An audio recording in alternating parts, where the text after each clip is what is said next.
Hey lovers, welcome back to my channel and more importantly, welcome to Christmas.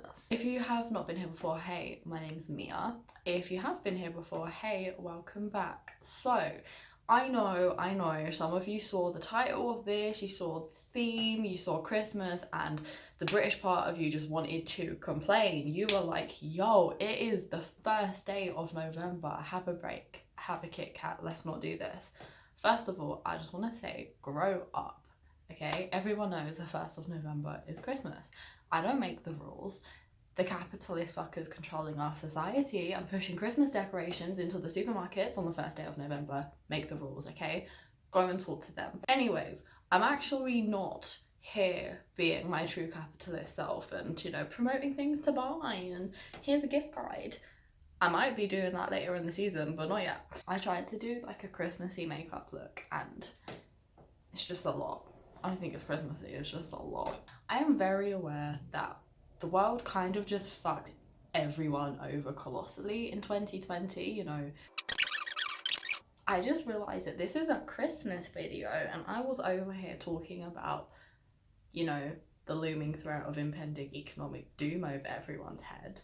I'm gonna edit all of that out and we're gonna talk about happy things. So this video, guys, I've come up with some fun ways that you can still participate in, the Christmas festivities, you can still give gifts and have fun, and you can do all of that without breaking the bank. So I decided to come up with some completely free DIY gift ideas that were still cute things that people would like to receive. I did make sure to use like mostly upcycled and recycled things that I think most people will have. But yeah, without further ado, let's get into crafting.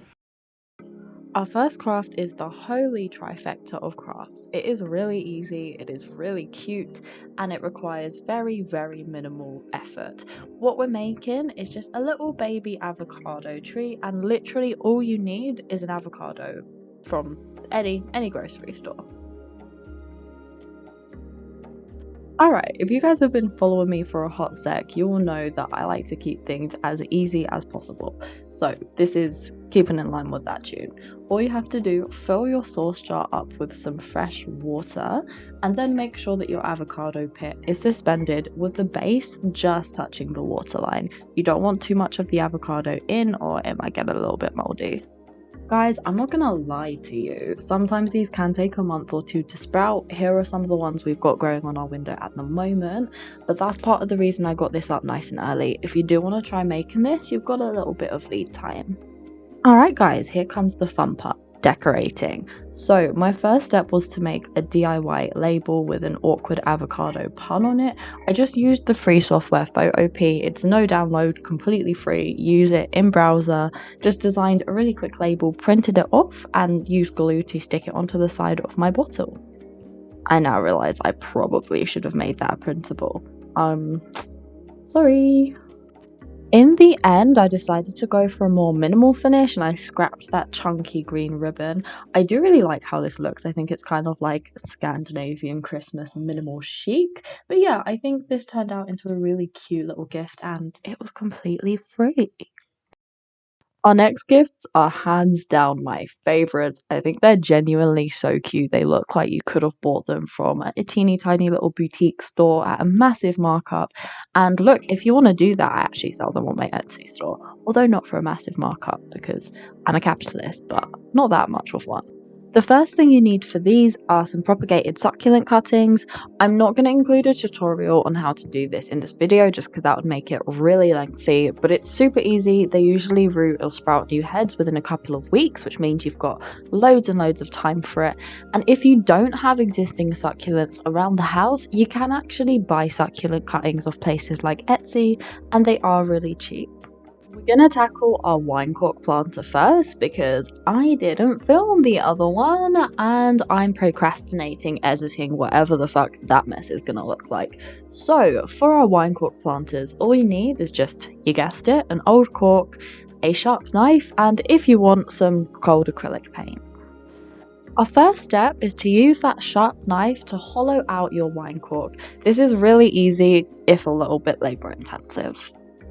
Once you've got a decent sized hole, just add a little bit of soil into the bottom and then place your cutting into that hole. Add some more soil to the top to secure it, and then just drop a little bit of water to help everything settle into place. And an optional last step is to paint around the base of the cork with a layer of gold acrylic paint. I think this looks really nice and subtle against the kind of like wooden tones of the cork, but it does add a really luxurious finish, and again, it just makes it look a little bit nicer than just a recycled old wine cork. Now, if you're a skincare junkie like me, you've probably happened across The Ordinary. They do all these amazing serums that come in these really cute little bottles.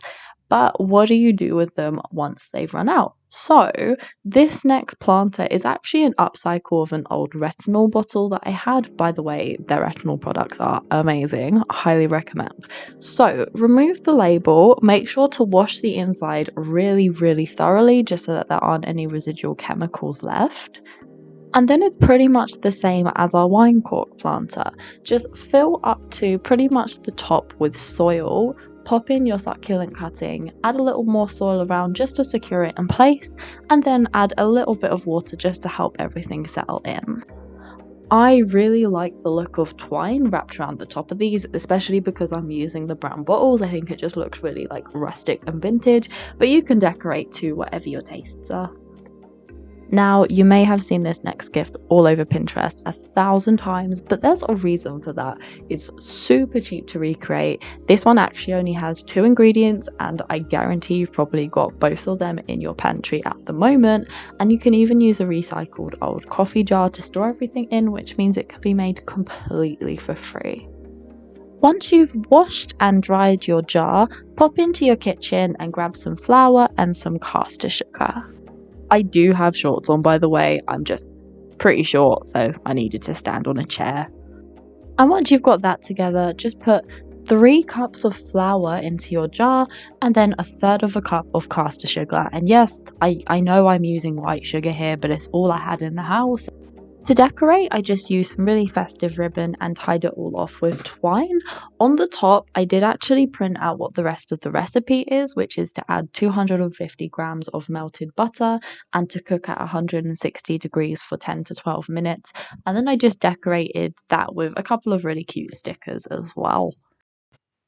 Now, I know what you guys are thinking. Oh wow, Mia, it's so convenient. You just shared that super easy shortbread recipe using things I've definitely got at home.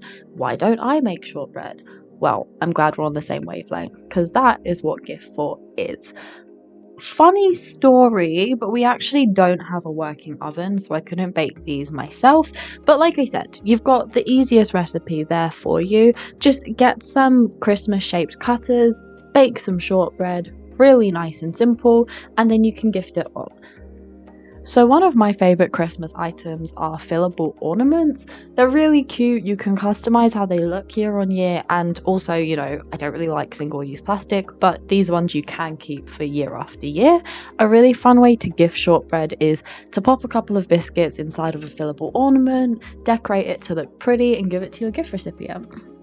Gift number 5 is another one of my absolute favourites. It's handmade seed paper, which looks absolutely beautiful, and you can gift it as sheets or you can use it how I've done here. If you're anything like me, you've got piles upon piles of empty notebooks that you've never used. I just used the seed paper to make a really nice decorative cover for one of those notebooks, and I'm going to use that as a gift. If you guys have been following me for a while, you may have seen some of my other tutorials on making handmade paper. It's really easy and it's one of the methods that I'm absolutely loving at the moment. So first of all, you just need to collect some scrap paper. I have loads of spare magazines lying around, so I use them, but you can use receipts, old printer paper, literally any kind. Once you've got your scrap pieces of paper, rip them into small, roughly 1-inch long pieces, and then leave them to soak in water overnight. Once they're nice and mushy, just pop them in the blender until they make a thick pulp. Now, just obviously, paper has all kinds of chemicals, so once you've used this blender for paper, don't use it for food again. Our next step is optional, but it honestly takes this craft to the next level in terms of how beautiful everything is. So if you've got some rose petals around, I highly recommend it.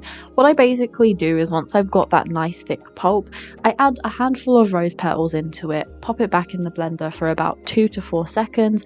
I don't want these to be melded into the mix too much. I still want big chunks of them to be visible.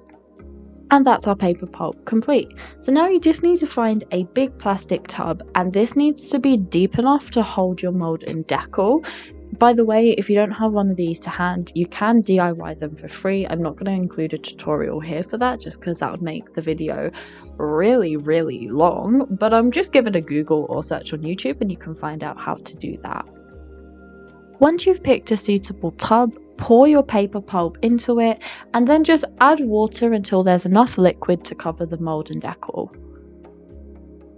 Now, I always struggle to explain this part, but I promise it is way easier than my dumb self makes it sound. All you need to do is just push your paper mold into the liquid. The paper pulp particles will come up through the bottom, shift it gently from side to side, and then pull it back up. You should have a pretty even fine layer of pulp particles. And while that's still wet and setting, you just want to sprinkle some seeds very gently across the top. Make sure not to concentrate these too much in one area, just so that, when they germinate, they're not all fighting for growth. Once you've got some seeds tossed on, all you need to do is just put the mold and decal into direct sunlight. Everything should dry up within a couple of hours, and congratulations, you just made your own seed paper. So there are a couple of really fun ways you can use this. You can, gift these as sheets on their own. You can make some handmade Christmas cards. For me, I'm a high-key hoarder, so I always have spare notebooks just floating around. I thought it'd be really cute to use one of my old blank notebooks and create a custom cover for it using the seed paper. It's completely free because it's using something I've already got, but it's adding a little nice personal touch to something that would have otherwise been a little bit bland. Our next gift, I have to apologise, I had no faith in and didn't film much of, but it's really cute. It's a little advent calendar made out of an old egg box, and it's also a little planter. The fun thing about this too is you can really work with what you have. So if you haven't got anything spare, you can entirely use eggs and little plants. But if you have some pine cones, you could make some DIY pine cone ornaments. I had some spare tea lights hanging around, so I chucked them in. It's really cheap and very easy to customize. So our first step is to hollow out and clean the eggs. Obviously, if you like bacon, you could always do this over the course of a week or so you're not contributing too much food waste. But I just do this by using a teaspoon, knocking off the very tip of the head, pouring the egg out, and then making sure to clean the inside nice and thoroughly. Again, this one kind of depends on how many egg planters you want. I only wanted 6, so once I had those, I stuck them in a box and spray painted them gold. I did need a couple of coats for this, but that was just because the spray paint I used was kind of shit. If you get the good deluxe one though, I guarantee one coat would probably be enough. Once you've got a really nice matte coverage and you're happy with how sparkly they look, and of course they're dry, pop them back into the egg planter and just use a teaspoon to dab some soil into them. Remember, these are going to have seeds in them, so give it a good amount. I usually fill them at least over half. And then you just want to pop some seeds in, spritz with some water, and leave. And just like with any other seedlings, make sure that you spray these with water once a day just to keep the soil nice and moist. After about a week, you'll start to see little saplings pushing through, and then you can add some tea lights in for decoration. I personally topped my tea lights off with some dried flowers. I think it just kind of adds to the whole rustic, romantic kind of vibe that this whole planter situation has going on. And yeah, it just makes it look like more of a gift. And our last addition to this list is actually a craft I've shared with you already. So if you want to check out that tutorial, it's my most recently uploaded video and I'll insert a little link to it here. But yeah, it's a handmade mindful colouring book. I think this turns out so beyond beautiful and you can make it completely for free. But anyways, those are my 3 DIY gift ideas. Thanks for sticking around to the end of the video. If you enjoyed, like, subscribe, leave a comment, all that good stuff, and have a good day, guys.